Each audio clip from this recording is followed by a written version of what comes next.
I want to start by applauding Assemblywoman Murphy for this bill. I'm speaking out today in favor of this bill, Mr. Speaker. You know, I did my formal bachelor's education at West Point. And at West Point, we teach people to be honorable and to be people of the highest moral character. And it's something that we reinforce with the curriculum and with the teaching throughout our time at West Point because it's tremendously important for future leaders.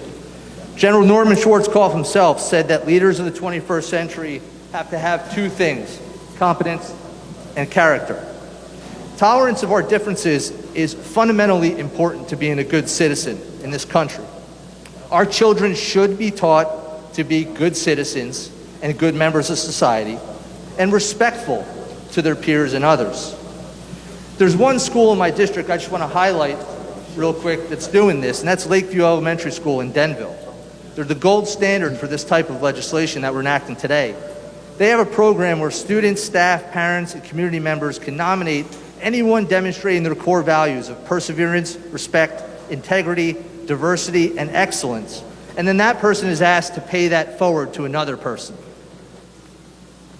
That same school district also has a panel that is called the Responsive Practices for Student Equity Committee, which is designed to make sure that they are teaching their students how to be fair, equitable, and of high moral character. I think this bill is fundamentally important. Today with social media, children need to understand that words matter and feelings get hurt, and someone who they insult or post something about on social media could walk over to their closet or their parents' pillbox and commit suicide. The days and times are different, and our children need to be educated in the ramifications of what they do when they're not tolerant of others. I really like this bill. I really like what it stands for. I just ask the sponsor, I do have one concern, and I hope we can alleviate this together. My concern isn't with the bill or the bill language, which I think is fantastic. It's with the implementation and with the potential curriculum that might be developed, which may not meet the intent of the language that I read and that I'm standing here today to support.